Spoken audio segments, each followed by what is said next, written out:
Right, boys, what's happening? All good, mate. Good. Welcome back to the Shankland podcast.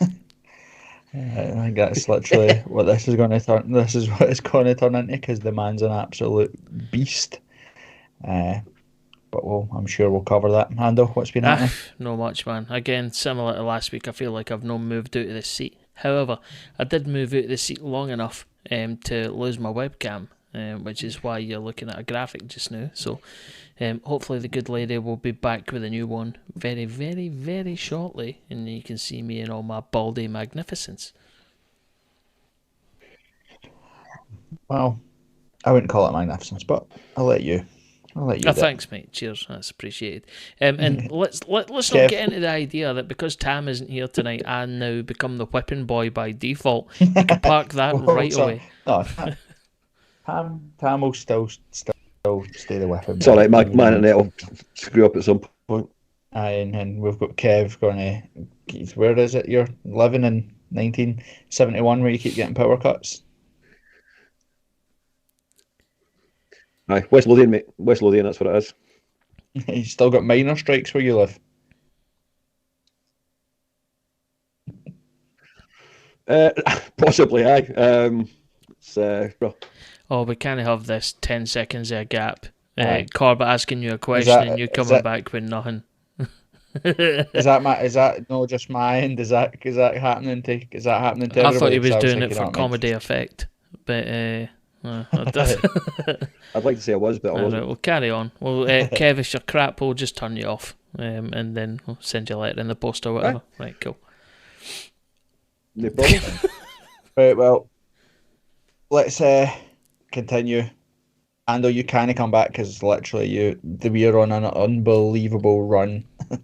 I think we're 21 points out of 23 or something like that. That's right.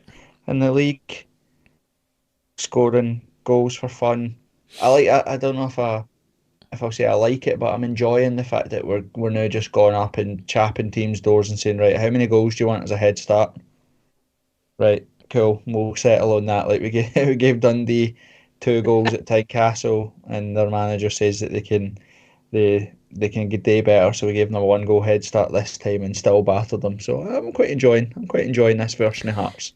Can I just say, I think I might have found the key to our success. Right, so wipe out the fact that I never went there or hadn't been at Tynecastle since the start of December. I've had opportunity to be back at Tynecastle since then, but I've chosen not to for various reasons and blah blah blah. Now, one of the things I got for Christmas was a piece of Hearts merchandise, which has still never been taken out of the packet. Now, I think it might be down to that. You know how everyone has like superstitious boxers, or you've got a lucky top or a lucky scarf, or in Corbett's case, a lucky pen, right? This particular piece of Hearts merchandise has never been taken out of the packet yet, and I think it's to do with that. Normally, I would have had it on and checked it for size and everything like that, because it was a gift, making sure it was all cushy and everything, but I've not done that. It's still in the packet. I'm too frightened to even open the packet now in case that brings this good run crumbling. I know. This will be the first season in my whole entire life, I think, that I'm not going to attend an Edinburgh derby. One, because the one on the 28th of February is my wife's birthday, so I'm out for dinner, so can't attend it. And there will be no other Edinburgh derby this season unless I'm in the cup, because they're absolutely dog shite and won't finish in the top 6. So, Fair. and I'm so superstitious that the last derby I went to, we got beat 1-0. So I'm going to have to stay away until Hearts get beat so I can come back, because that's how superstitious I am. So please don't go on a 22 in a row, because I won't be able to handle it. And I won't put my new top on. Yeah, there we go. There we go. Cool. Win the Champions League. It will be fine. Me and you in Newcastle, me sitting in here. It'll be some don't like. Good laugh. Right. We'll go through the Hearts headlines. We've got a tam down. We'll obviously look back on Saturday's 3-2 victory at Dens Park. We will look forward to St Johnstone Wednesday, and we'll probably have a little bit of cup chat as well, because by the time we play St Johnstone and then play Airdrie, the chances of getting a pod out are slim to none. So we'll probably have a St Johnstone and Airdrie review, hopefully discussing our progress in the cup into the last 16 quarterfinals, whatever it's called these days. We're already in the last 16, aren't we? So it'll be the quarterfinals that we're going to if we win on Sunday. And just a whole load of nonsense in between.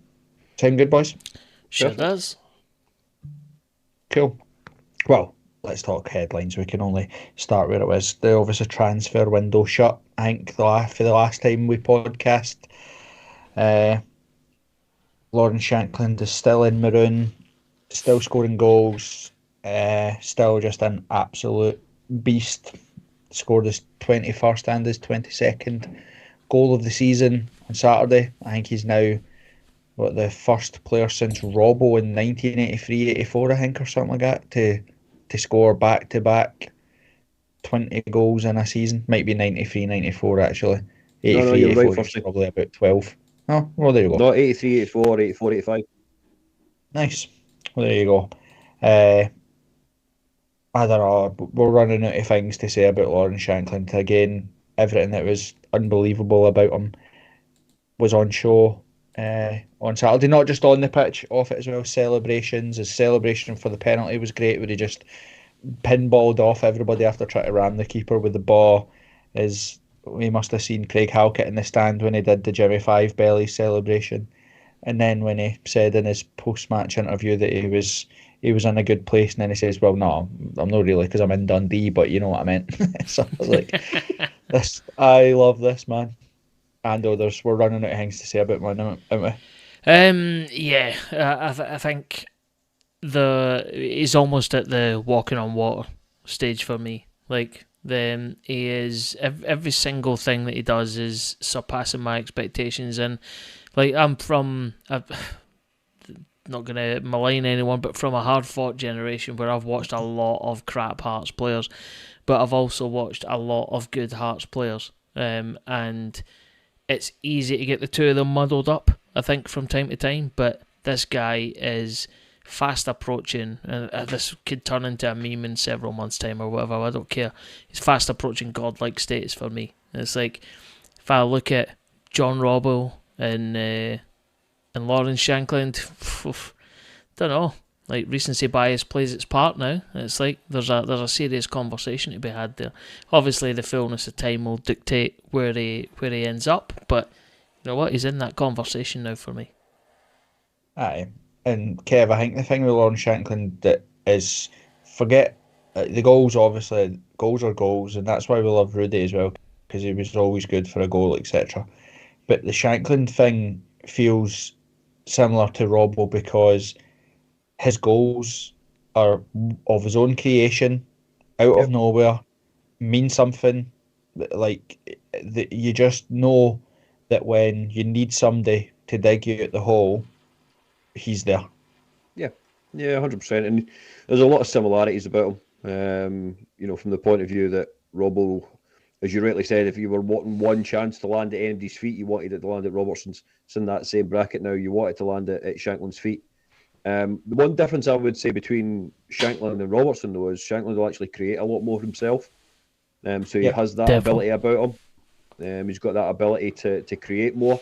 No disrespect to John Robertson in any way, shape or form. But Shankland does bring that a little bit different to the game. But that's just the modernised game of game of football. So, from that side of things, he's definitely, as Andrew says, he's in the same conversation as what is a legend in regards to the club. Yeah. And Robbo played in some of our best sides. You look through our team, John Cahoon, Sandy Clarks, like Gary Mackay. He played in the iconic Hearts teams, Robbo. But again, he created stuff himself and took chances himself, etc., of course. But even if you look at the first goal, Forrest's goal, Shankland creates that, beating players. I think it's completely and utterly underrated how skillful Shankland is. People don't seem to talk about it. He can beat his man better than almost all of our wingers. Like, his control, his close control, his touch, his vision. the strength is ridiculous. Like both the goals that he scored on, uh, both the goals that he played a big part in, sorry, because the other one was obviously a penalty. There's so many different aspects that are good about it. Like the second one, the winner, he hods the boy off, unbelievable. But his touch is outrageous. And then driving in, getting the ball, the two touches that completely take out both the defenders, and then the finish, it's like, man, we're running out of things to say about Lauren Shankland. And I Hearts have to do everything they can to keep him. I know that there was all the chat about the transfer window and deadlines and all that sort of stuff, but I don't let anybody kid you on that any offer that Hearts made to Lauren Shankland is now officially off the table, because Hearts would be absolutely bananas to do that. And just for, I know I have messages yesterday in the group chat, not the public one, but just the private one for us, going, keep me straight on this, right? Because I didn't want to seem like an idiot, because I didn't follow this 100%. See, when you're talking about the deadline for Shankland to sign that deal, and again, I'm only asking this again because I know the answer now, but just for the benefit of anyone listening that might not have understood that, the deadline was for his agent, you were saying, to enable the signing of that deal. I think the club had grew tired of. So let's get a couple of facts that we know that are 100% true, right? In the summer and in January, Hearts received absolutely no bids from anybody. No one picked up the phone to say how much you want for Shankland. Here's an official bid. Nobody. We'd have no official interest from anybody. The noise that was coming this transfer window from the media was all from the West. Obviously, it's all Glasgow, all about him coming to Rangers, why he should go to Rangers, etc., etc. And my understanding of it is that's driven by his agent. Now, the non-Hearts glasses wearing Corbett says, well, that's what an agent should be doing. That's you want to get the best deal for your player. That's why Shankland pays him a fee, etc., etc. But I think Hearts' offer was like the best contract that we've offered in 10, 15 years. It would have made him by far the highest paid player at the club. But I think there was loads of different things and nuances inside the contract that were slowing things up. I believe that verbally the deal was pretty much agreed. Then things coming in for like image rights and lengthy contracts and release clauses and percentage of sell-on fees and all that sort of stuff. That's what happens in football with contracts. And I think Hearts have just got sick of the whole everybody in their dug trying to get Shankland to Glasgow and kind of put the thing to the agent to say, like, if you want this deal, it's only on until X amount of time, just to try and force their hand or whatever. So whatever that deadline was, no one knows when it was. We just know that it was some form of deadline. It must have passed. The transfer window's now shut. Both the club and Shankland are saying that they're happy with the position that they're in, and when it's right, they'll start talking again. I think both parties will be looking to get it done, get something done sooner rather than later. Why would Shankland want to stay on X amount of money for the next 18 months when he could double, triple his wage, whatever Hearts offered? Do you know what I mean? It's really and utterly pointless. Yeah. And also, if Hearts are open and honest enough in the conversation to say, we're not going to sell you, regardless. Like, we're not going to cash in for £3 million. Your goals are worth 10 million to us at least. So 18 months time when your contract expires, you can leave for free because your goals will be more valuable to us than cashing in £3 million in the summer. But again, these things are complex, right? I think it was just more of I think Hearts, we know this, we've spat and spoke to Joe Savage, etc. I think Hearts pride themselves now on the fact that everything stays in-house, so that they get to dictate things on their own terms. We've heard that before. Look at Levitt at Hibs. We were first interested in that, alerted to him and opened the conversations, and then they came in and offered them the ridiculous money that he wanted. And then you've seen it here with Danda as well, the announcement that he'd signed a pre-contract with us, but before that it was a chat that all Hibs were interested, etc. And I think that's what Hearts try to keep everything as closed circuit as they possibly can, so that they don't end up in these silly games where you end up paying Dylan Levitt £7,000 a week and buy him a house and all that sort of stuff. They don't like that type of business. So I think Hearts' stance on the deadline was just we're in control here. Like, your agent and the Glasgow press won't dictate what happens to our best player. And look at Shankland's celebrations. It's his first game since the transfer window slammed shut, etc., etc. He was celebrating, scored 2 goals, he was getting it right up Dundee. He couldn't look any happier. Like, Lon Shankland is happy at Hearts. So, Yeah. And if anybody's worried that he's going to leave, he absolutely loves. And even one of the things I think Ewan Murray potentially actually made a point that's been completely and utterly lost in the narrative, and these things happen, is the fact that Hearts have been brilliant for Shankland.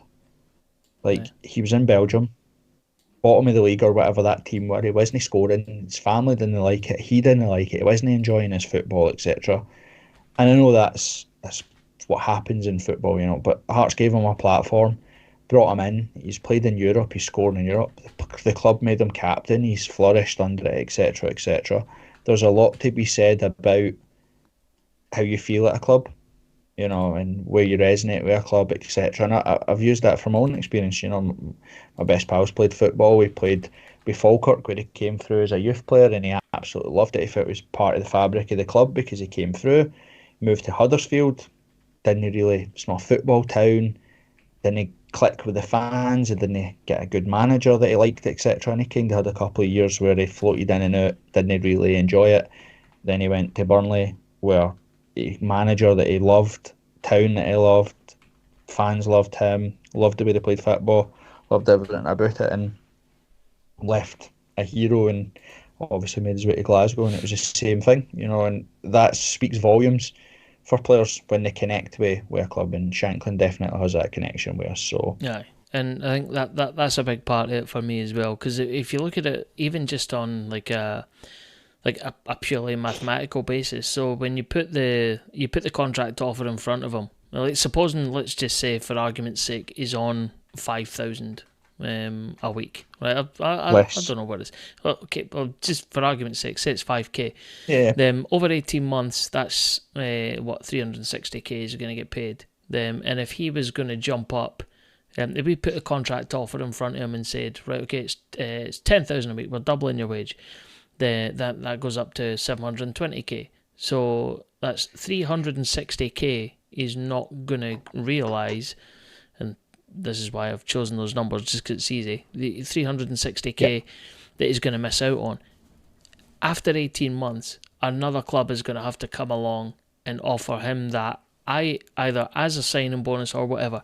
But there's a lot of distance to travel in 18 months. Like, God knows what could happen to him in that sort of time. He could absolutely fall off a cliff. He could get a career-ending injury, blah, blah, blah, etc. It's a big, big gamble for him to play as a player. And I don't think the modern footballer is probably going to play that. So you would think, okay, fair enough, 18 months' time, you might get your dream move, and it might be worth millions to you. But it's a big, big, big if. So... And I think he scored his 49th goal in his 78th game for Hearts on Saturday. That's right, isn't it? Or was it his 77th? 78th game for Hearts. I'll tell you right now. You were right. It was definitely 49 goals. And he appearances 78. 78. That, honestly, I know we've sat here and we've spoke about Lafferty getting to 19 goals and Boyce potentially being able to get to 20 and Rudy scoring X amount of goals over X amount of season. Those numbers are an absolute joke. 49 goals in 78 games for Hearts. It's outrageous, and that's, I know we've spoken about before about legacy, but he is in the territory of becoming our all-time leading goal scorer. I know that sounds utterly mental. He's been here a season and a half. he's going to become the quickest Hearts player to 50 if he scores on Wednesday. He's back-to-back first since Robbo to do it. He's a joint European top goal scorer. He's played 12 games. He only has to score one more and he becomes the leading all-time goal scorer for Hearts in Europe.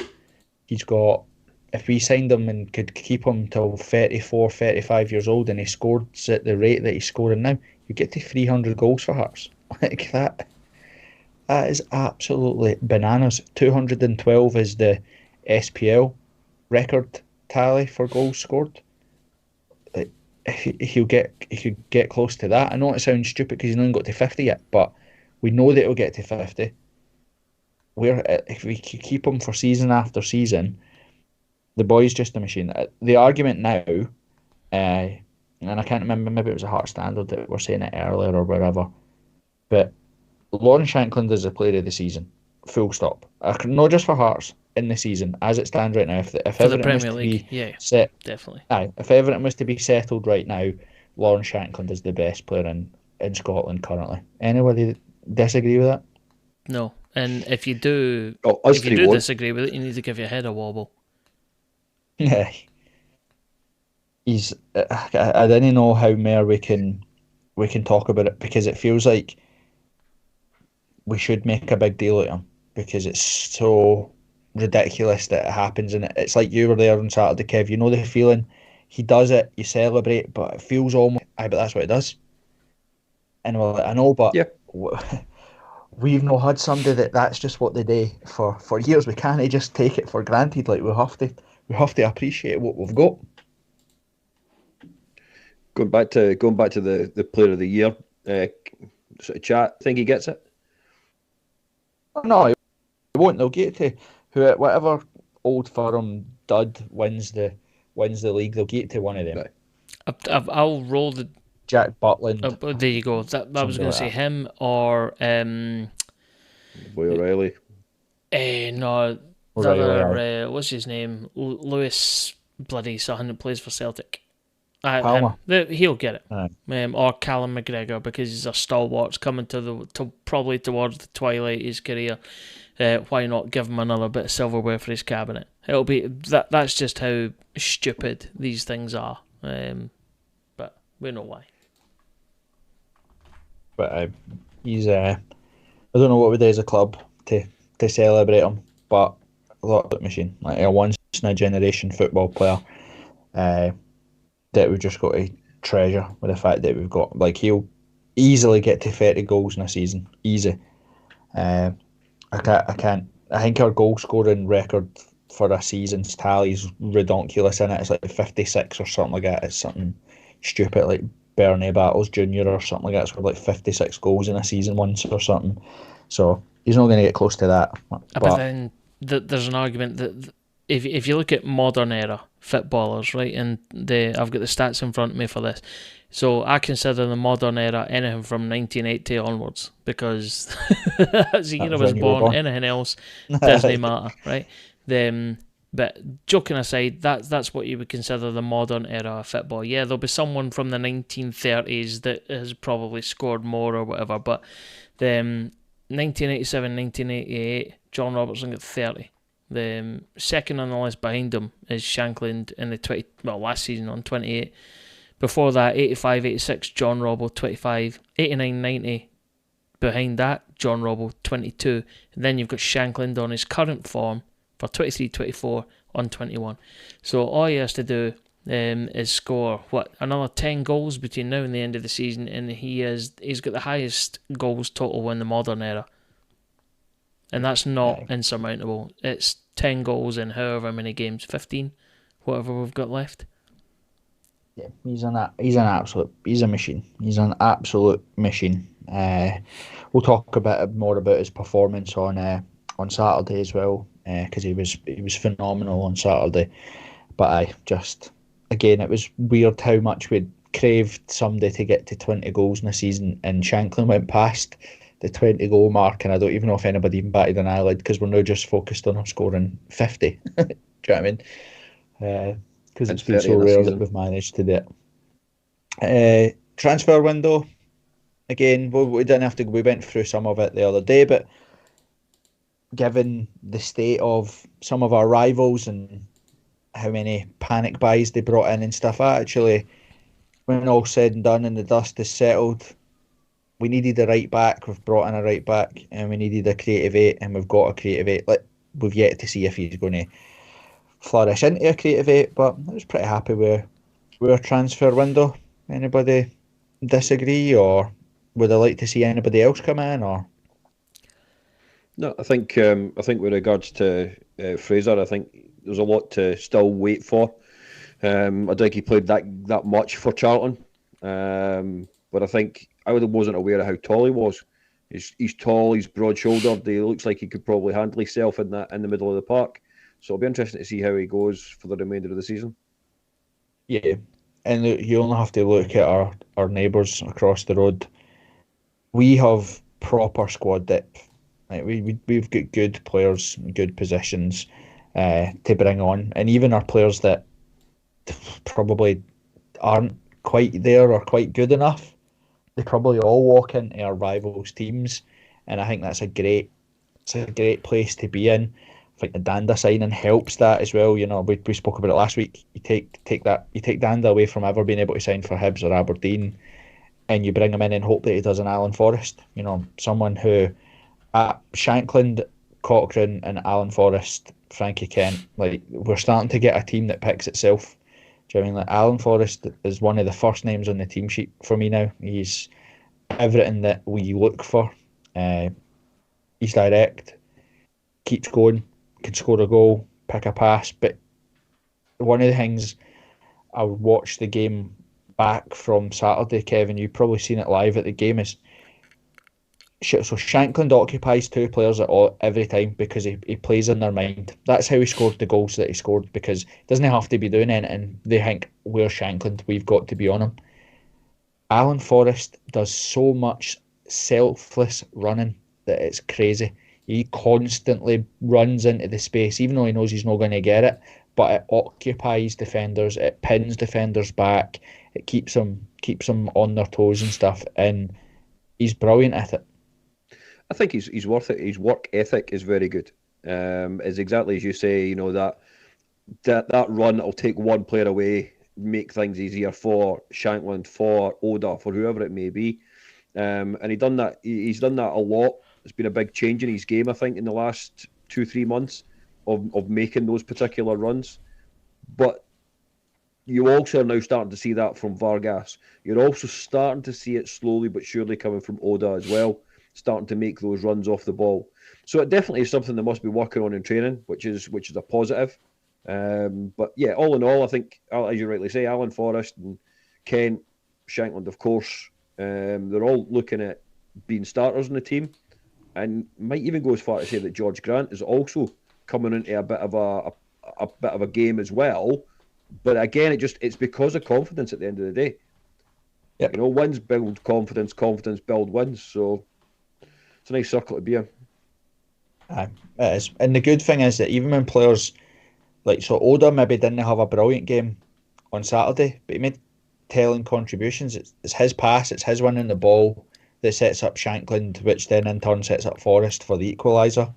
Do you know what I mean? He was there, he was running and trying his best, and sometimes it doesn't always come off, but we've watched this Hearts side before in the past sulk and hide and go in a half because things are coming off for them or whatever. This side, they aren't like that. They're not allowed to be like that. Obviously, it's drilled into them from the management team that, you know, that you have to keep going. You know, you have to keep fighting and stuff. And that's probably, Ando, one of the most pleasing aspects about this side right now is maybe it's not pretty on the eye, but you know that they give you absolutely everything that they have, and there's no hiding in that team now.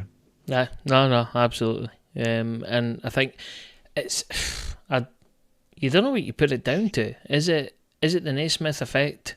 Is it a togetherness that they've got? Is like that a sort of grit and endurance that they've never really had before under previous managers? Either way, it all comes down to to a big question mark for me, and slowly but surely that question mark, the sticker is being peeled back, and every time I look at it, it's got the initials SM behind it. I'm thinking, right, I said this a couple of months ago and several weeks ago, wasn't really totally bought into him, but I think now every single game that goes past, I am now having to succumb to the fact that, you know what, it's him.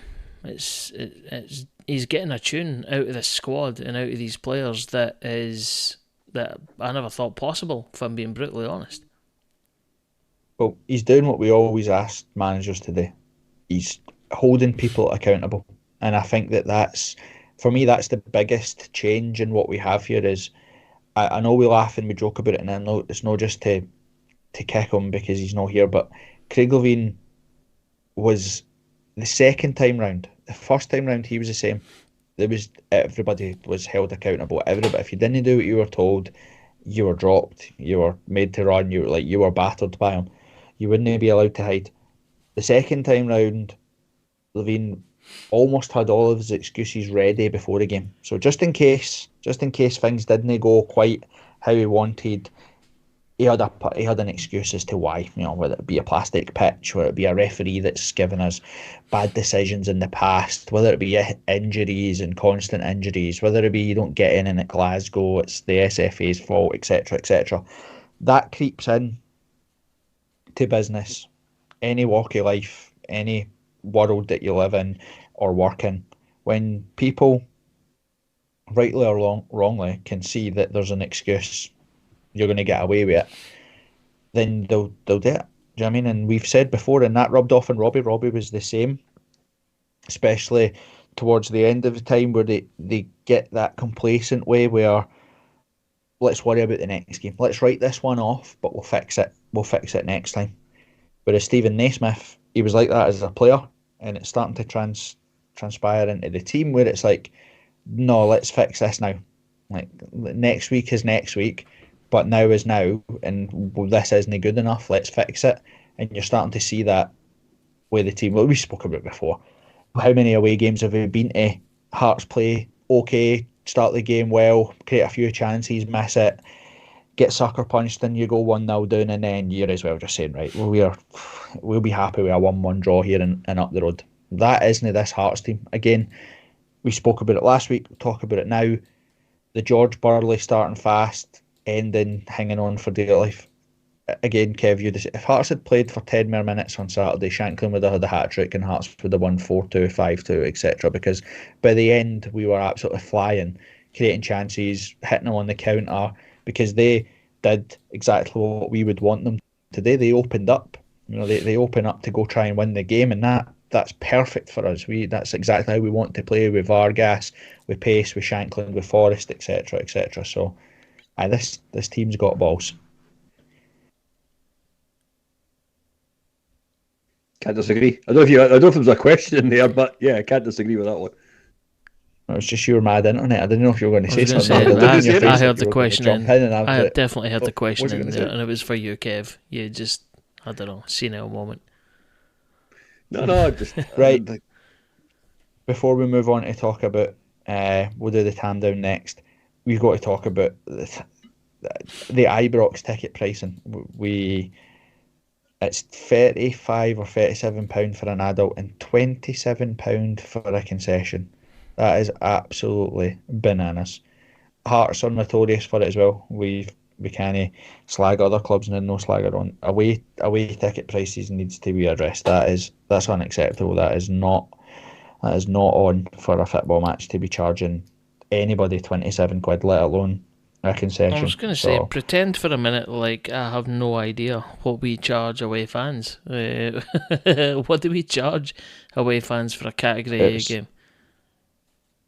Like 30 to 35 quid. Is that right, aye? Fucking hell. All right. Aye. And our away end got chicken wire and all that. It's an absolute shambles. Got to get it sorted. Everybody does. Like, Scottish football's got many good things and bad things about it, but one of its absolute positives is just how well it's supported. How fans show up in numbers, home and away.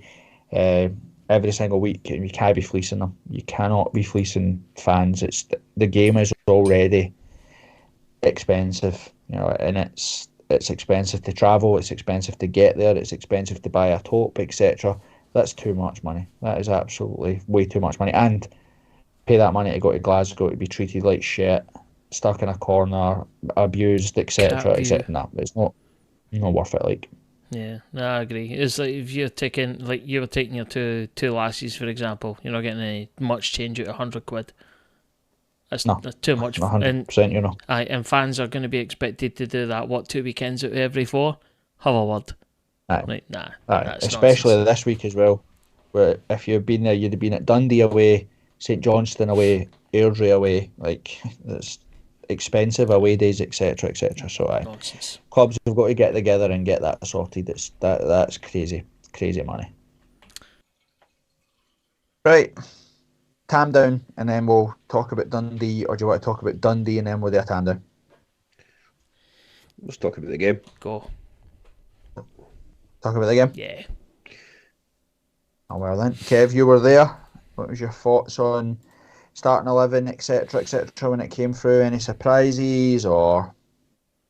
Well, I think the biggest surprise from a starting 11 point of view was the inclusion of Sibic from absolutely nowhere. I think that was probably from Saturday's lineup anyway the biggest surprise to see him in the squad, or him in the starting 11, not just the squad. And in my opinion, it showed, especially in the first 10 or 15 minutes of the game. He looked a little bit out of sorts. He didn't know where he should be in regards to positioning. Don't get me wrong, Kent sort of does not boss him, but Kent does support him in a hell of a lot of the aspects of where he should be and things like that. So there's a lot of credit to be given to Kent for that. But I think probably the team itself picked it, was as you would expect, with the exception of Sibic being brought in, whether that be for Halkett or whatever. See, there's a couple of things that Sibic never had a good game. I don't think he, like you said, he doesn't look comfortable playing in those positions, but then it's not his position. Do you know what I mean? He's not there. From a Hearts perspective, from a management perspective, I can understand why they played Sibic. Dundee are a good team. Whether we know none of us really like Dundee, etc., etc., but they're a very good team. They play good football, and the guys they've got up front aren't just physical, but they're quick, really quick. And Halkett is not quick. Halkett's no fit. I think we've seen that the last couple of times he's come in, and it's good management from Naismith, I think, to say actually we'll drip feed you into games, etc., because you are a bit, you're maybe 4 or 5 games off being match fit, etc. So I wasn't hugely surprised to see Sibic, given how much problems Dundee caused Halkett in the 3-2 game at Tynecastle. But he didn't have a good game. He did struggle. I thought Dexter struggled as well.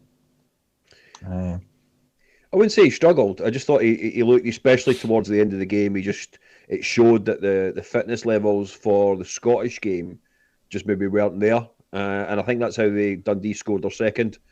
He was caught out of position and he just couldn't quite simply get himself back in time. Yeah. I tend to agree.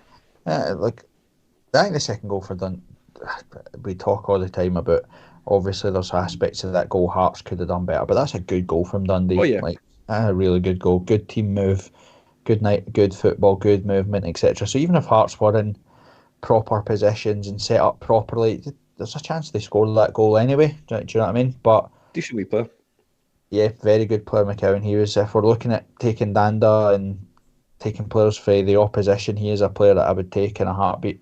I think he looks a brilliant player. Was it him that scored against us in the first game at Dens Park, that Lyle Cameron? I can't remember. All I can remember is that Denham made a Ricky Hunt it.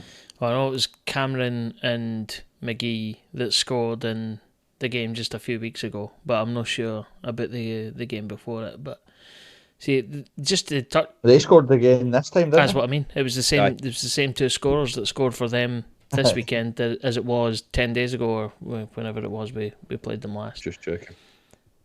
No, it was a boy They've got McCowan. two other players that actually. scored. 'Cause I was talking about McCowan, you're talking about Cameron, and I take both of them. Both Oh, very yeah, good of players. course. Obviously Beck is ridiculous, but he's Liverpool, isn't he? So there's no chances that we're getting him, but he was a good player. But I think Civic probably struggled, and Dexter struggled a little. You're right, the fitness thing for Dexter. He's played every game since he came in essentially, uh, and will continue to do so. Obviously, Atkinson and that are heading back thanks to that donkey for Hibs, getting them knocked out the cup or whatever. So they'll be back to offer some cover. But I thought Hearts played well the first half. Rewatching it, they don't score a sucker punch Dundee, but it's sloppy for Hearts. Keeper for me probably should save it, but he shouldn't get the header in the first place. But I thought Hearts played pretty well in the first half. We were attacking, creating chances. Shankland hits the post. Forrest gets a good save for the keeper. Cochrane unlucky with a good save by the keeper. A couple of times Forrest done his man, put the ball into the box. There was nobody there as well. So, what was your thoughts live seeing it, Kev? I didn't. When we walked off at half time 1-1, I didn't really think much of it. As you rightly say, we were creating chances. You've spoken about a number of them. You've also got to think that their keeper makes a really good save for Cochrane down low. So from that point of view, I didn't really have any problems. And again, we spoke about this a number of weeks ago. There's also that fact that in the second half, Hearts fans are sort of pulling you towards that goal as well. So I didn't really have any great deal of concern about. Might have been different had they gone 2-0 up at home.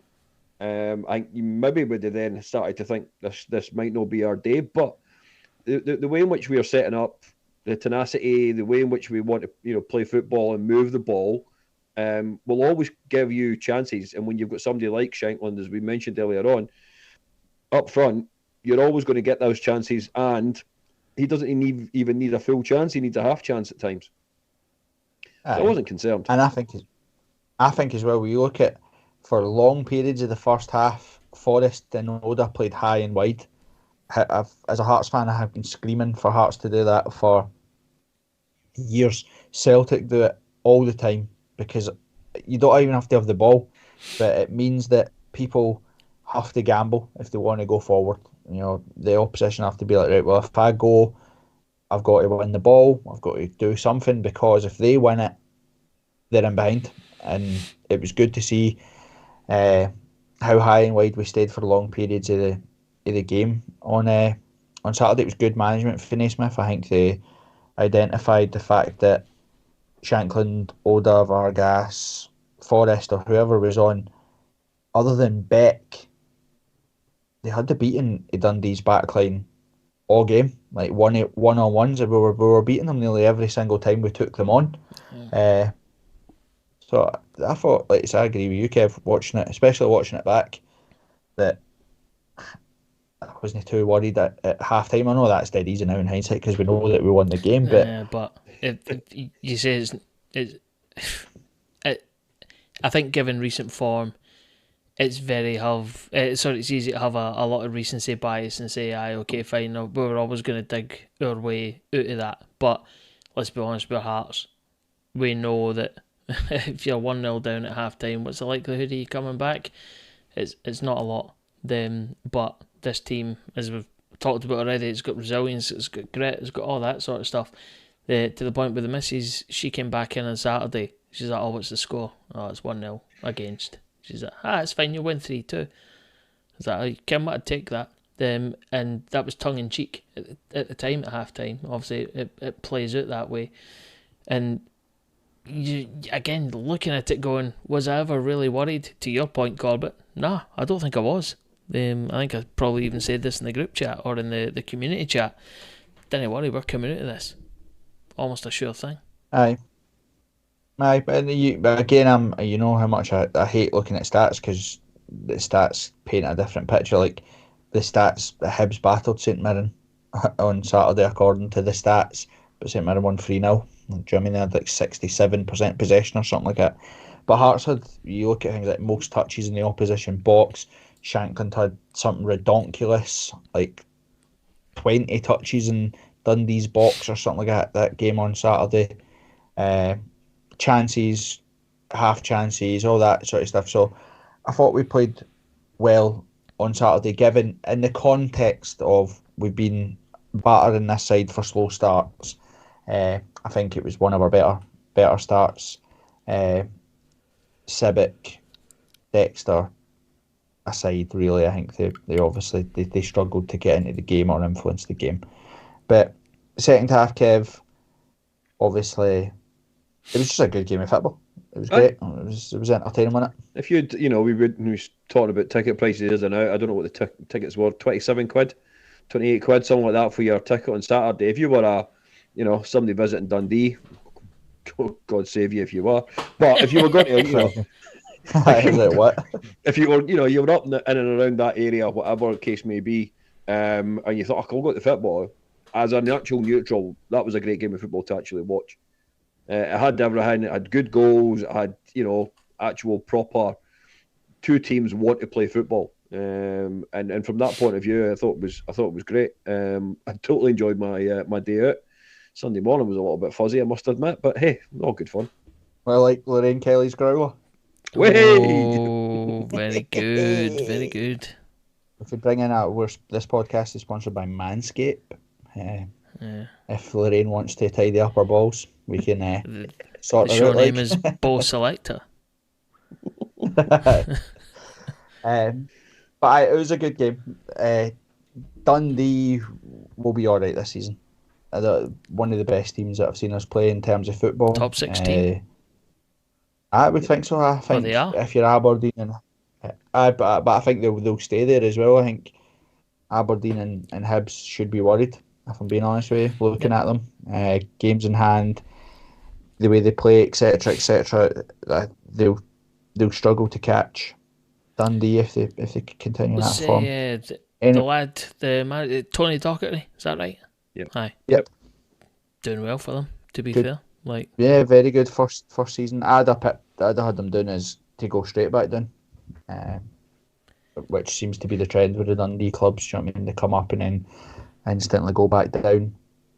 The goal that gets us back in, Kev, the equaliser, it sums up everything that we just spoke about there in terms of the attacking intent of the team.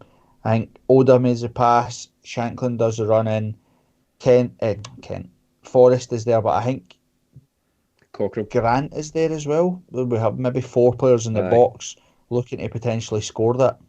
Yep. Yeah, and there was a number of different things that could actually happen with that first goal. You could have had Forrest put it away as he did. He could have also laid it back off to Shankland, who'd made that run, and Shank would have had probably options of bottom left corner, bottom right corner. He could put it wherever the hell he wanted. But there was a number of different options available to Forrest. But give him his due, he's turned the boy pretty well, kept good control of the ball, and put it in the bottom corner. It was a good team goal if you want to look at it that way. I know you've given Dexter a bit of hard time for not maybe getting into the game or being as important in the game as he had been in previous.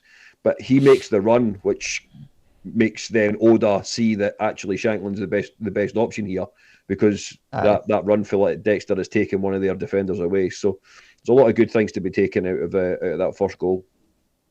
And the thing about Dexter as well, he came in, he set standards pretty high. He's been really adventurous. He's been really aggressive in his attacking, etc., etc. And it was probably that aspect. It was different from him on Saturday. It was a little bit more subdued than what we've seen. I actually think Forrest does the right thing, because I don't think Shankland's getting onto the ball after his touch. It looks like he's overran it. Dunfermline. The Dundee defender. I think I tried to say defender in Dundee and got Dunfermline. So there you go. I think the defender probably gets that if Forrest doesn't nick it off the toes of Shankland or whatever. So I think it was a good goal all round. Obviously, they then score a pretty decent goal. Well, I think we're going to have this conversation every week, and I don't know if it's right, if it's harsh, if it's wrong, but I think Craig Gordon has a clean sheet on Saturday. No, I'm going to give the boy the credit. I'm going to give the boy the benefit of the doubt. I think even for Gordon, that might have still got past him just for the quality of the strike. There is a good strike. Right. He'll give him that. First one though, I don't know if Gordon saves that either. Yeah, I'll give you the first one. I will give you the first one. I think Gordon maybe probably gets down lower, a little bit quicker than what Clark does. But again, go back to what we said earlier on. The boy Jordan McGee should never get the header in the first place. But again, Forrest is what, 5'3", something like that. Against Jordan McGee, he must be 6 foot. You know, he was always going to win that. Never mind 6 foot. He's about 16 stone. Me and Jordan McGee must have the same body shape, man. What is that all about? Like an upside down light bulb. Aye, like how is he playing for? Upside down light bulb. I don't know. I'm your call, but for me, Gordon saves that. You look at where he strikes the ball. It's just the corner of the D, just outside the 18-yard line. Okay, fair enough. There's a couple of players in front of him. Was it? I can't think who it is. But his vision's obscured, and his positioning, he's quite far over to the left of the goal when the ball struck, so he's got a long way to dive. I think for me, Gordon's getting that every day of the week. You look at the other things too. I think he got himself all flustered, didn't he? Because he came for a corner, missed it, and they hit the bar for it, didn't they? At the post, aye. But I think that's, like I said, we've won the game and he's got out of dodge without costing us points. But I don't know, it's probably going to be like this every week, and I don't know if that's a good or a bad thing for Clark, though, if it keeps him on his toes, or does it feel like, you know, impending doom is looming over him because he's got a world class goalkeeper breathing down his neck, etc., etc. So look at it on the face of it, right? So forget what happens up at the front end of the park, right, and look at what happens to goals against in isolation. If you're the goalkeeping coach, or you're Naismith or whoever, and you're looking at that, like the second Dundee goal, okay, fair enough. There's an element of unsighted. It's a good enough strike, but your positioning's all wrong, and like. Look at it based on its professional merit. I think it's a red X for me. It's not a green tick. And the more red, it doesn't matter if you won the game or not. The more red X's versus green ticks in terms of goals against is how the keeper should be scored. And that might be a bit harsh, but as soon as those red X's outweigh the green ticks, you're out for me. And I'm not going after them just yet. But another couple of goals like that, and I'll be like, nah, your arse is at the coop. It's one of those. It is a weird situation. It's because Gordon is so good, because he's world class, etc., etc. But there is parts of it now where everything that he does is probably going to be magnified because of the fact that there is a world class goalkeeper sitting on the bench. If we'd been having this conversation Saturday, Sunday, where I hadn't seen the Hearts footage, the Love Holidays footage that Hearts put up, I'd be saying that that's a harsh penalty, the one that we got. But actually, having watched the Hearts footage, and you see Shankland's shot is goal bound. Lawrence Shankland, in the form that he is, the form that he's in, is it unimaginable to think that he dinked it over that defender's head and then volleyed it in off the bar for 18 yards? No, it's not. When you look at where it hits the boy's hand, it's thigh height where it hits his hand and takes the ball into the keeper's hands. By the laws, I know the laws are shite, let's be honest, that it's a penalty for me having seen it again. From that angle, the sports scene ones angles didn't look conclusive, but the one having seen it, you're facing directly on it. I don't know if you've seen it, the Hearts highlight or whatever. The camera's pointed right at it. It's a Stonewall penalty for me. Yep. I agree, but I think the one thing that Brexit asks a bigger question is how close he was. But I think you're right. The ball is going to be on target, so his hand taking the pace out of the ball that has an impact. That's where I see it being a penalty rather than actually anything else. It's that element of how much it takes, or his hand hitting the ball effectively takes all that pace out of it, and it makes it easy for the keeper. Aye, that's exactly my thinking too. I think if it doesn't hit his hand, that the goalkeeper has to do something. Yep. The goalkeeper has to make a save there or whatever, because it's going. If it was going ballooned over the bar, it wouldn't have hit his hand at thigh height. Do you know what I mean? It wouldn't have been there, given how close Shankland was, how to the player, but also to the goal. And the fact that, like I said, it basically takes all the power out of it and takes it directly into the keeper's hands. It was a Stonewall penalty. We also, having rewatched it a couple of times, we would have got a retake from that penalty, because Carson was over his line when he made, obviously he's tipped it onto the post or whatever. We would have got a retake of that penalty. But here's a question: Shankland would have taken it if Grant was still in the park? Ooh. No. I'll be honest, I don't think he would have. No, I think he leaves it to Grant if Grant's still in the park. And I'll tell you why. The fact that Grant's off the park, it makes it easier for him. I think I'll tell you why. He's had one shot at it, and fair enough.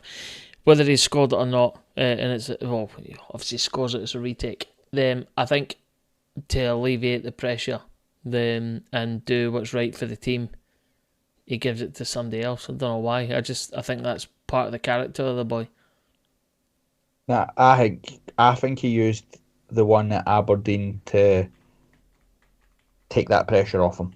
Do you know what I mean? He'd missed 3 in a row or something. That was like almost like a reset, or give someone else it, get the thing away and then hang away. I think Shankland would take all the penalties. I think that was, even if Grant was on, I think Shankland would have taken it. Shankland seems like the type of boy that knows, like what we spoke about. He knows, like, he hadn't scored against certain teams and all that sort of stuff. So he would have got it sorted or whatever, because scoring against Dundee means that he scored against every team that he's played against, didn't he, in the Premier League now? Correct. It's just another feather in his cap, so to speak. So, but if you watch it again, you'll see, I think Carson, he's originally behind the line, but then when he springs forward before the ball's hit, and he grounds his foot past the line, which would have been a retake if we'd saved it. Well, and if VR had did its job, etc., because it was not a very convincing penalty. And I believe you adopted the Corbett position, Kev. Correct, mate. I adopted the position of turning my back on it, not wearing 2 jackets and a hat, just turning my back on the goal, and just watched everybody else's reaction, mate. Right. Well, from now on until he misses or we miss, you have to do that for every penalty. No problem, as long as you do as well. You know what? No, mate, I absolutely. You've been doing it since 2011. Corbett's not say a penalty in real time for God knows how many years. One thing I did like about it was, I don't know if it was evident at the ground. Obviously, Kev, you're probably too busy looking at the concrete or whatever. But Scott Fraser just kind of almost creates a barrier between him and Shankland for, that the sort of like players will run up to the penalty takers and I shagged your mum or whatever, like, coming out with like sort of dodgy phrases or whatever. You're gonna miss this, so all the mind tactics and all that sort of stuff. Aye. Fraser creates a barrier between him and Shankland. Doesn't let any of the Dundee players near him. The only player he lets near him is the referee, and that was evident. Laurie called it out on the Hearts TV commentary. And I was like, well, good lad, well done. Didn't let anyone get in and head fuck with him. Aye, it was good. It was good. Then obviously, for that point on, it's easy to say that Hearts looked like they would always go in and get a winner, but it actually looked like it could have been at points 4 each. Both teams going for it, which was really good to see. And there's just the winning goal, Kev. There's just so much to like about it, because it's not even a chance to begin with. It's literally Fraser just pressure valving it up the park, get it out our half, release the pressure, etc. Shankland brings it down 10 yards inside their own half. Aye, pods the defender off brings it down, gives it to Vargas, brilliant for Vargas, and then everything about the finish, beating his man, cutting inside, putting that across the goalkeeper. Just unbelievable, isn't it? It was, and as you rightly say, I think sometimes when you're, because they should have scored just before. His boy's got a header and he makes an absolute Ricky Hunt of it. And I don't know who it is that actually clears it and boots it up in the air. But as you rightly say, Shankland uses his strength, just effectively moves the boy away from it. He was nowhere near. The boy was caught the wrong side. He's laid on to Vargas, but a lot of credit should go to Fraser for the run that he makes. Because again, like I said earlier on with the first goal, Fraser makes that run down that side. Their defenders didn't care what they were doing, and the boy Shaughnessy, I think he was still trying to scratch his arse. He could have put his foot out. He could quite easily put his foot out and stopped it, but he just let the actual strike for Shankland go straight past him, which I thought was a bit strange, but I wasn't bothered by that point.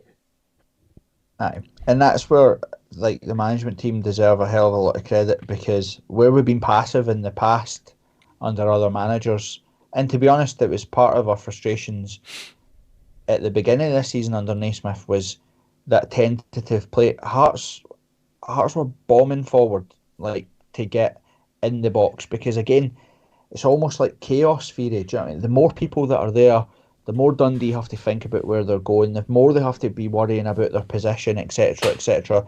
They're tracking back, they're running towards their own goal, which I've said 1,000 times in this podcast. Defenders hate that. Plus, they've got Shankland with the ball at his feet, they've got Vargas who's quick, they've got wingers, they've got runners coming into the box. That all helps add to the fact that when Shankland cuts inside and starts to run away from the goal, I bet the defender's thinking to himself, good, this is where we want him. I'm trying to driving him towards the corner flag, and then obviously Shankland, being Shankland, just drills it into the bottom corner, which was superb. Naismith clapped the fans, I believe, at the end. No, he did not, did he? He did, but he had to really, because that's where the tunnel is. It's right down by the away end anyway, so he didn't really have much choice in the matter. That's annoying. Anybody else, Kev, live stand out for you?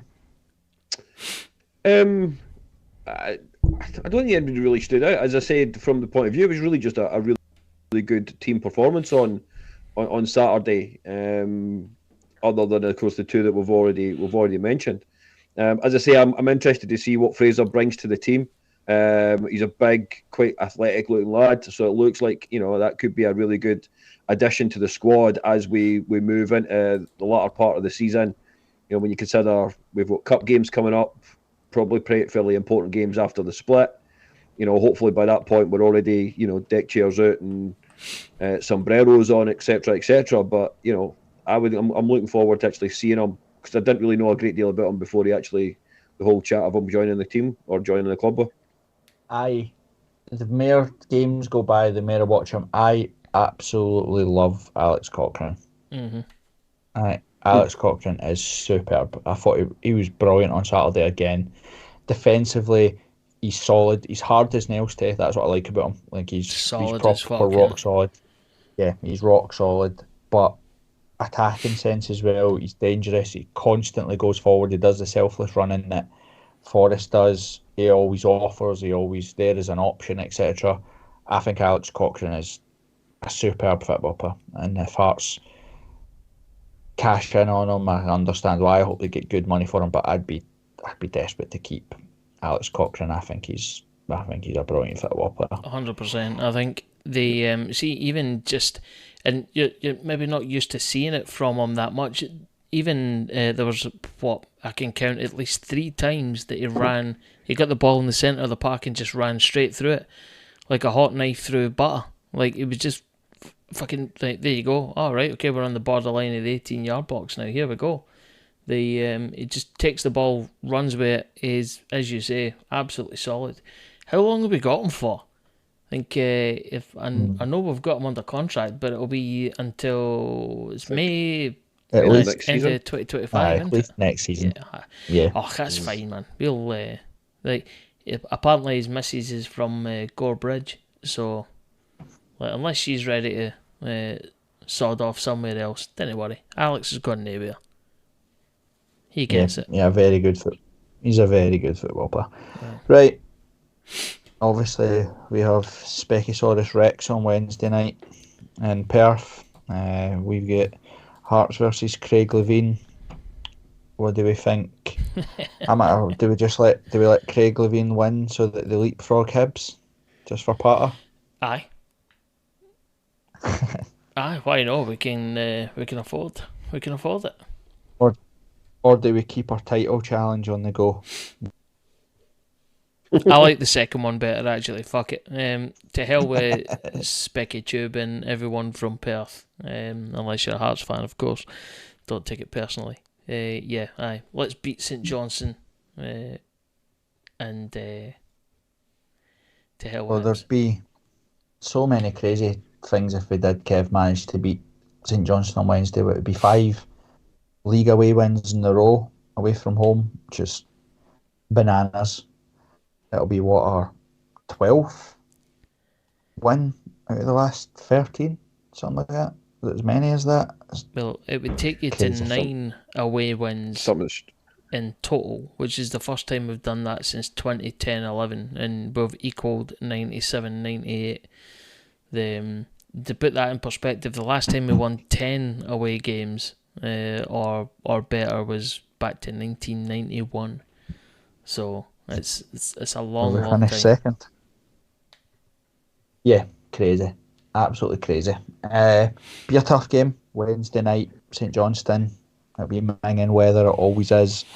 And it'll be a Craig Levein team that we come up against. Would you make any changes, Kev? Would you change shape? Do you keep how it is? Then will they come in, cut, drop out? What's your thoughts? I think at this moment in time, I think the only question I would have is, do we even know why Kingsley wasn't in the team on Saturday? Illness. So he'll be back. So you might look at it, and we've already said it about Civic. You drop Civic, you bring Kingsley in. That would be maybe my only change, if I'm being truthfully honest. Going back to Ando's, one of Ando's favourite phrases. I think that's what Hearts will do. I don't think St Johnstone have got the same type of player as Dundee. They're not going to be mobile or athletic or whatever up there. They're going to be a bit more physical, a bit more direct. So a Kingsley or a Halkett makes sense there, because it's going to be about winning first contacts rather than sort of chasing down long balls over the top or anything like that. So I would expect Kingsley probably to come back in, but it's probably about the only change I'd make. Maybe Vargas for Oda, but again, it's much of muchness there. Vargas seems to be much more impactful just now from the bench, and same with Oda. See, when he comes off the bench, he seems to really make a difference in games. It's that starting and getting the impact of like a Forest or something like that. Yeah. And the only other thing you could look at, if Kingsley is still unwell, does Rills come back in? Are they going to? Is him himself and Atkinson? That's what I'm saying. I'm not sure when they should be back. Not sure. I don't think we'll see them. Not on Wednesday. I think that's a bridge too far. Maybe see them Sunday. Yeah, possibly. Yeah, maybe Sunday, but I doubt it. I think they'll give them a week's rest, because after Airdrie we've got a week before we play Motherwell at home, don't we? Yeah. I think they'll probably give them some time off or whatever, travel and all that sort of stuff as well. No. Right, we might as well. Let's do big boy time. Put our bets on the table. What do you think the score's going to be on Wednesday night, Kevin? I think the game will be quite tight. You're expecting Levein to have a bit of a usual, difficultness about the way in which he'll put his team out. So I'll go with a very narrow 2-1. Okay. And yeah, 1-0. Same, for exactly the same reasons. It'll be a standard Levein Big Huddy team. 1-0. Both squeeze it. Actually, Craig Levein's weirdly trying to play football. It's not like them. They're actually not. They don't really go long. They're trying to. I was going to say, is he? I've seen pretty much nothing of St Johnstone since he took over, bar the game we played. So. Well, I'm a football geek, so I watch all the teams, and they try to play football. I don't know if it's because they don't have the players to play the way he wants, but they absolutely won't go long. They won't play direct. They won't play hoofball. So I don't know if that plays into our I was going to hands say I'll a little change bit more. that 3-0 Hearts. Means we can let them kind of come on to us and look to maybe go hit them on the counter, etc. with the pace, because they've got like Ryan McGowan and stuff like that at the back. They're not the fastest team. Well, you know my score. I can't change it now. I've said it for the past like 14 games in a row. It'll be a Desmond. It'll be 2 each. That'll be St Johnstone 2, Hearts 2. Uh, what about will we do cup predictions? Yeah.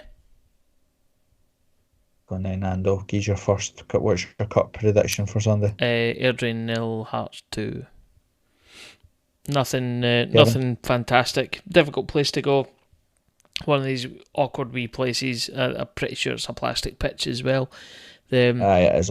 Cool. Not making any excuses, but if we can get out of Dodge, it's similar to the fucking hell, man. Airdrie are a good team. Aye, but Airdrie are playing well. Like, the thing I criticised, what everyone said after the game the last time, we should be going into this town and absolutely bleaching them. Then, if we can get out of Dodge 2-0, I'll take that. Kevin? Again, echoing Ando's comments, it will be a tough match. I think they're sitting, second in the league at the moment in time. And it's back on that plastic pitch again, so you just never know what that sort of brings. But I'll be bold and I'll say a sneaky 1-0. My answer makes no sense, but I can't change it. 2 each. That's it. You can't finish 2 each in this game, but I'm saying it anyway. It'll be 2 each until we win the Champions League. Exactly, mate. It'll be 2 each. Yeah, understandable, man. We get it. Cool. Anything else I talk about? I know we've said we'd do a time down, but we've rambled on about how good Lawrence Shankland is for about 2 hours, so we'll patch the time down with it another week. It's a shame because this was a good one. It was almost like I'd factored in that we were playing Craig Levein again, and this was the last time we played Craig Levein when he was in the away dugout. Notwithstanding Dundee United, was it? Aye, exactly. Notwithstanding a couple of weeks ago, and also had some bonus points lined up as well for if you could get any of the ex-Hearts players that were in the Dundee United side. But because I've not kept my powder dry here, then I'm going to tear it up. It's fine. Oh, we can do it if you've put it. Nah, because Kev's busy finding the right page on London Hearts just now. What is it? Couldn't even tell you what season that would have been. Okay. Rudy Scatchell, Ryan McGowan. Well, Hearts. Andy Webster. If you want to do it, we can go through it. But hands on the heads, and I'll tell you what year it was. Right, go on then. It was 2008-2009 season. Oh, Craig Levein was the manager at Dundee United, obviously. And yeah, over to you guys. Did Scott Severin play for Dundee United, or did he play for Aberdeen? Played for both. Scott Severin played for Aberdeen. He didn't play in this game. Right, okay. He did play for Dundee United as well, didn't he? Did he? I don't know.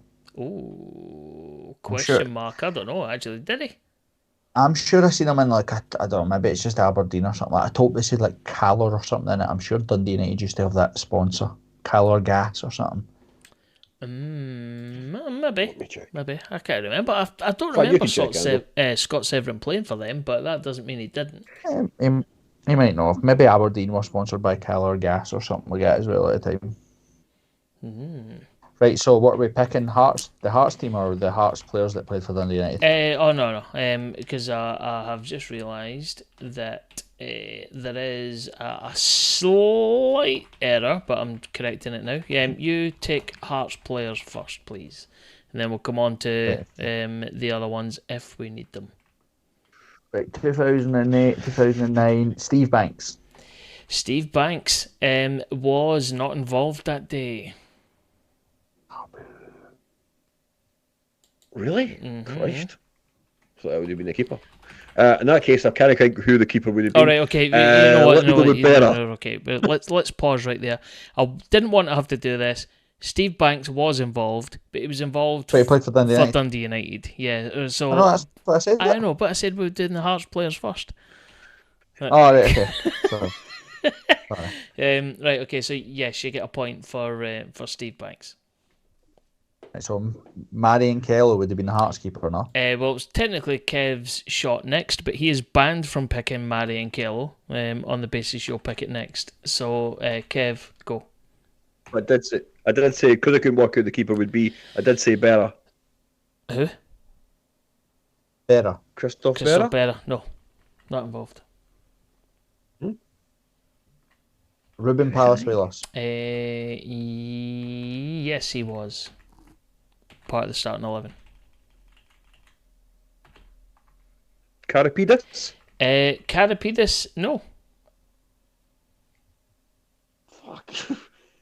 Egert Jonsson. Of course, yes, he was. Kev. Robbie Nielsen? No. Or did he play? Was he playing for the opposite team? No, Nielsen wasn't involved in any of these. Lee Wallace. Lee Wallace, yes. This isn't the game he played in goals, was it? Oh no, that was at Tynecastle. No, that was at Tynecastle. Yeah. That was Cali Thistleton. No, that was at Tynecastle. Who would have been centre halves that day? Ibital? Nope. Moving on. Almost on unassailable lead. Andrew Driver. Andy Driver, is he on my list? No, he is not.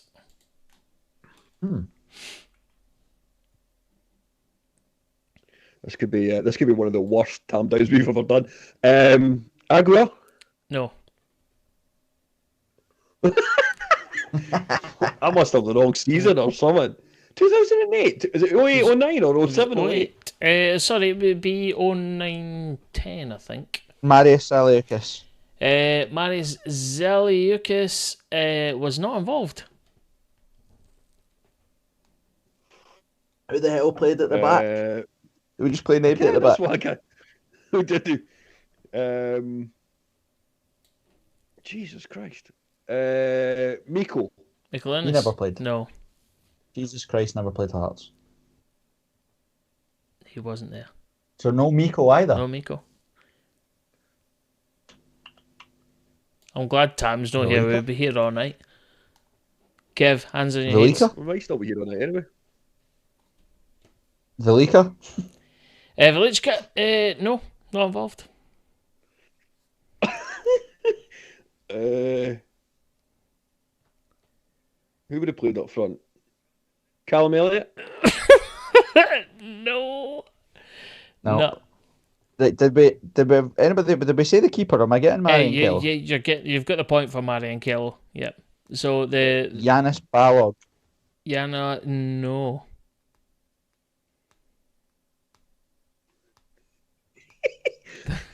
What's making me laugh?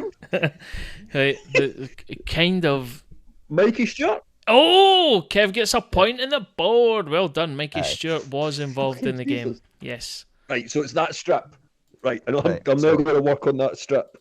You hated that strip as well, Corbett. Larry Kingston. Larry Kingston, well done, Corbett. Yeah, now we're finding a rhythm. Come on. Right, come on, Kev. Come on, Kev. Ivas Kevachus? No. Oh, fuck, I'm screwed. Right, so Lee Wallace, so Balog and goal, Kello and goals, Lee Wallace left back. We've got none of the centre halves or the right back. We've got Egert Jonsson, Mikey Stewart. Well, actually, yeah, Egert Jonsson might have played right back or something like that. Ruben Palazuelos in the middle, Mikey Stewart, Larry Kingston, David De Boer. Well done. Yes, David De Boer was there. Kev. Scott Robinson? Yes, well done, Scott Robinson. There are now only 3 outfield players left. And you still have the entire bench to use. Or to get.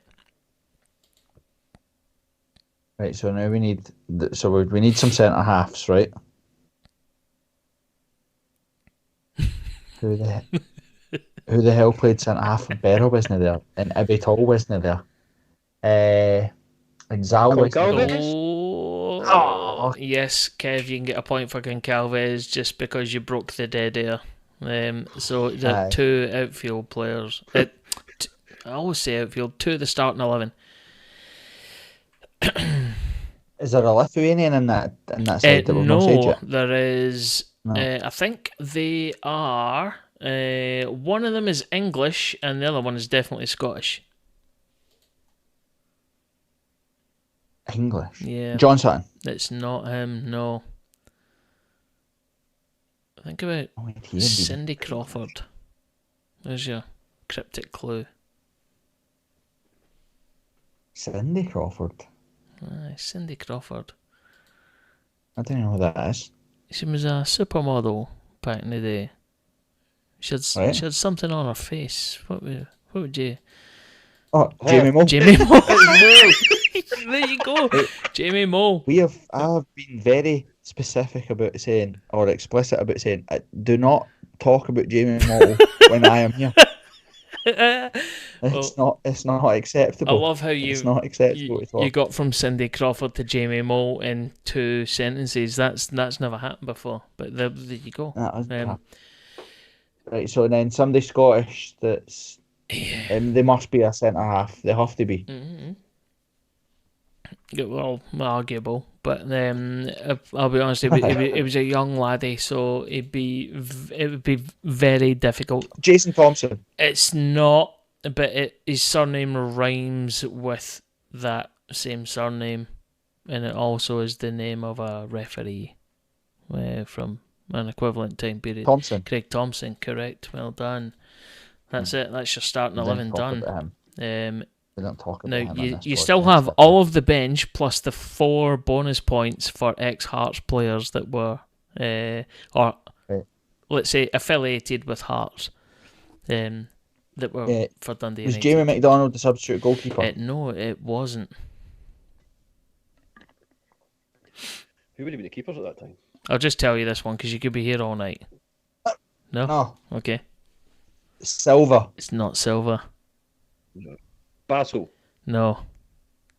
The only one you haven't mentioned. What? Ridgers. That's it. Well done. Ridgers. Right, you've got the sub-keeper out the way, who wasn't used. There is one guy that was on the subs bench who, I'll be honest, until I was researching this, I can't even remember this guy playing, so we may as well strike him off the list and we'll come back to him. If you do get him, then you're definitely cheating. But you've got... It's not the guy that is for Livy that played like a game, or like never played the game, but he sat on the bench. What the hell is his name? He's the big fat guy that was in the Scott Brown photo with that orange Rangers Deansderry tote ping on at Grand Central. Tam Fraser? No, it's not him. No, no, mate, come on, that's way... Tam's way too left wing and soft to ever wear the colour orange. I can tell you his name right now if you want. If this strikes it off the list, Johnny Stewart. I'm pretty sure that's him. There you go. Right. Well, we'll give you a point for that. Right. Cool. Right. Was there Lithuanians on the bench? Yes, there was. There were just one, and there was also a Pole. A wee guy that looked like an old man. Mm-hmm. Kinchelskis. No. Or something like that. Ivas Chevikus. It's not him. Benny Useless. Pilibaitis or whatever his name was. No, it's not him. But if I'll 28icus. You were nearly there, Cobb, but I'll give you the point. Novikovas. Novikovas, alright. Okay, well, that's mad. Was Murevchik on the bench? No, he wasn't. You've got 4 You said there was subs. 2 of them were used. You 2 said there of was a them were. hole on the bench. Well, there was 7 players on the bench. 3 of them were used, and 4 remained unused. Who played for Hearts at that time? It was absolutely garbage. Christian Nade. Correct. Well done. Kev, any guesses at all? Was the boy? What was the Polish boy? Centre half. Kucharski. Yep, that's it. Well done. You were Yep. there. I don't know how you managed to pick that one, but you couldn't I've told you get about every, Lee I've Wallace said every or Middle East, Craig Thompson. Middle Eastern I'll explain after, but yeah. Fine. Gordon Smith. Was he there? No, but someone very similar was. Was that? Remember Gary the- Glenn? Gary Glenn. Did he not Someone said it. Ah, Kev Gary. said it. Gary Glenn. I Yep. mean, Then you have 1 player that wasn't used. Again, it was quite young. It was only 20, 21 at the time. Scottish boy.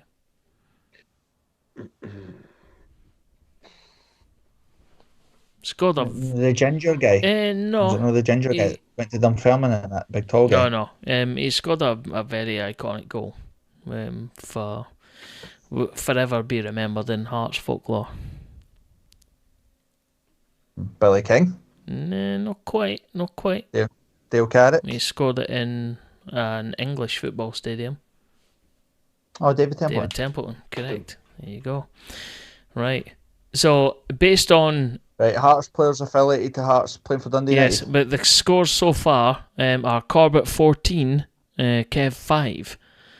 So, there's no nobody way. left. But there are some ex-Hearts players that were affiliated to Hearts in some way.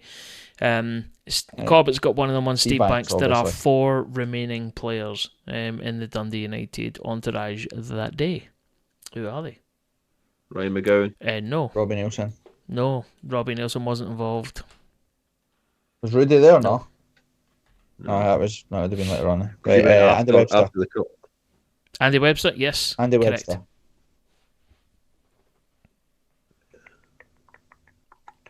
They affiliated with Hearts now or at the time they were affiliated with Hearts? Because like John Daly and that might have played with Dundee. Well, I'll give you that because you said John Daly. Yes, affiliated with Hearts. It doesn't. It could be post or pre. All right, Danny Swanson and that rat will be Correct. Yep. And there's only 1 left. there. Gary Mackay-Steven. No. No. Not Gary The clue was Mackay-Steven. in the title of the quiz. Who are we playing on Saturday? What, We're Airdrie? Saturday, we're playing on Sunday. Sorry. Sorry, who are we playing on Wednesday, I should say. Oh, all right, St. Yes, Johnstone. and who's the manager? Craig There you Lane. go. Affiliated to Hearts. And it's the Alright. obvious one that you wouldn't have thought of. So, yes, you get the point for that. So, well done, Well, Peter Corbett. Houston and that would have been there as well. Who, sorry? Peter Houston would have been his number 2. I don't He was know. affiliated with Hearts, wasn't he? I didn't research that deep. There might have also been canteen Hegarty. staff. Or Peter Houston, Paul Hegarty, or whatever it was called, David Hegarty, they'd all been Craig Levine's backroom staff. Affiliated with Hearts. very possibly. If you want another 2 points, Corbett will just give you another 2 points. That's cool. Thank Just So it 2 makes points. Corbett 20, Kev 5. So thanks for tuning in. Well done. Thanks for taking on Tam's role. Tell you what, see that right? That was actually more entertaining than the game in question because the game in question was 0-0. It was an absolute dreadful say- affair. So there you go. No wonder we had with Jamie Mole in the squad. Triggered. What did they expect to happen? Fair enough. Right, troops. Aye. Hopefully, by the time we podcast the next time, we'll be talking about 2 glorious Hearts victories and we'll be into the quarterfinals of the Scottish Cup.